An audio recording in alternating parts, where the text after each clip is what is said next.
सुप्रभातम। मेरे भारतवासियों में देशात्म बोध जागृत हो, इस विचार से मैंने संपूर्ण भारत भर भ्रमण करने का निश्चय किया। सन 1903 का भीषण ग्रीष्मकाल, सूर्यदेव तो मानो आग उगल रहे थे। मैं मेदिनीपुर जा रही थी। जैसे जैसे स्टेशन पास आने लगा, वैसे वैसे विजयोल्लास की ध्वनि मुझे सुनाई देने लगी। मेरे स्वागतार्थ आए युवक हिप हिप हुर्रे की घोषणा बड़े जोर शोर से दे रहे थे। मेरा आंतरिक भारतीयत्व जागृत हो उठा। गाड़ी से उतरते ही मैंने हाथ दिखाकर उन युवकों को चुप रहने का इशारा किया। उन्हें डांट कर कहा, हिप हिप हुर्रे तो अंग्रेजों की विजय उल्लास की ध्वनि है ना। हम भारतीय हैं। हाथ उठाकर जोर से बोलो, सतगुरु की जय, वाहे गुरु जी की फतेह, बोल बाबूजी का खालसा।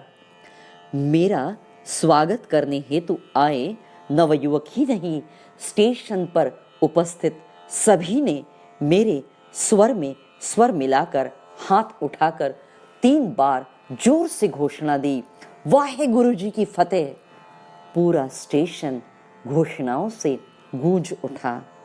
दोपहर के 2 बजे थे। ग्रीष्म की भीषण गर्मी। मेरी निवास व्यवस्था कार्यकर्ताओं ने जहां की थी, उस मकान में पहुंचते ही मैंने सारे दरवाजे और खिड़कियां खोलना प्रारंभ किया। गरम गरम हवा के झोंकों ने घर का कोना कोना व्याप्त कर दिया।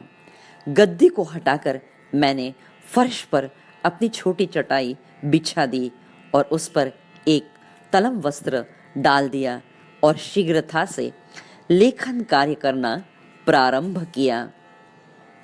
कार्यकर्ताओं ने कहा, निवेदिता जी, आप कृपया गद्दी पर बैठिए ना। नव तपा शुरू है। फर्श तो बहुत गर्म है। मेदिनीपुर का ग्रीष्मकाल भीषण उष्ण है। अरे भाई, जब तक अपना भारतवर्ष स्वतंत्र नहीं होता, तब तक किसी भी प्रकार की सुखकर प्रवृत्ति मुझे योग्य महसूस नहीं होती। वहाँ अंडमान में मेरे भारतवासी कारागृह में अनेक यातनाएं और कष्ट सहन कर रहे हैं। ऐसे समय गद्दी पर बैठना उचित नहीं होगा। एक कार्यकर्ता ने जाते समय मुझे सूचित किया, शाम 5 बजे मेदिनीपुर के सार्वजनिक सभा में आपका वक्तव्य है।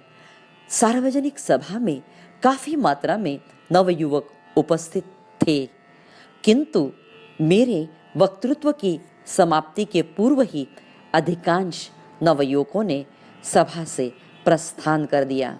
सार्वजनिक सभा के मेरे वक्तव्य के पश्चात एक अवकाश प्राप्त शासकीय कर्मचारी ने मुझसे कहा, सिस्टर निवेदिता, इस प्रकार का ब्रिटिश विरोधी जोशपूर्ण वक्तव्य आपको संकट में डाल देगा।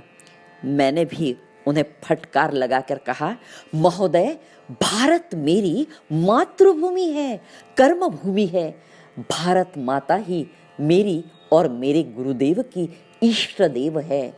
भारतीयों का देशावबोध जागृत करना मेरा परम धर्म एवं परम कर्तव्य है। यही मेरे सद्गुरु का निर्धारित कार्य है।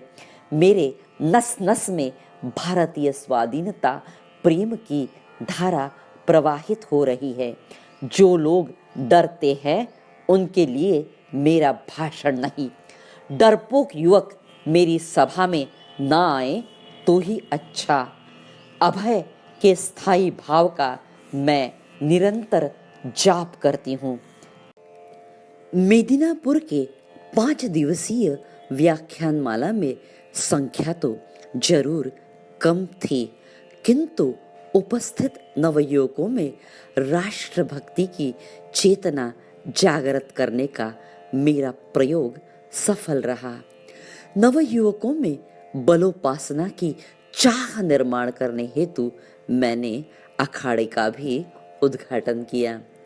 सामाजिक दायित्व का भाव जागृत करने हेतु कुछ नवयुवकों को प्रेरणा देकर तालाब खुदाई के शुभारंभ का भी सुझाव दिया।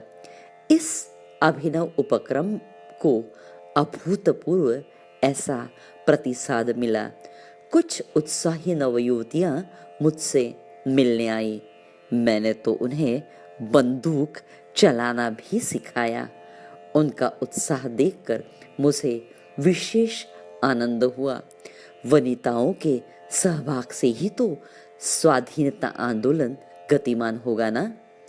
सिस्टर निवेदिता कहती है, राष्ट्रीयता का स्वप्न भारत के लिए स्वार्थपूरक नहीं, बल्कि वह मानवता का स्वप्न है। जहां भारत माता विराट आदर्श जननी है, जो कुछ महान, उदात्त तथा सर्वव्यापी है, उसे भारत माता निश्चित धारण करेगी। स्वामी विवेकानंद का ज्वलंत राष्ट्र प्रेम आत्मसात करने वाली सिस्टर निवेदिता क्रांतिकारियों की जोन ऑफ आर्च थी। निष्प्राण देह में भी राष्ट्र प्रेम का संचार करने की क्षमता रखने वाले सिस्टर निवेदिता ने स्वामी विवेकानंद जी के बंधु क्रांतिकारी श्री भूपेंद्र नाथ दत्त को जामीन मिलाने के लिए एक ही दिन में उस जमाने में 20,000 रुपए एकत्रित किए थे। भारत के जनगण की महान संपदा, श्रेष्ठ भारत भक्त अग्निशिखा भगिनी निवेदिता को कोटि कोटि प्रणाम।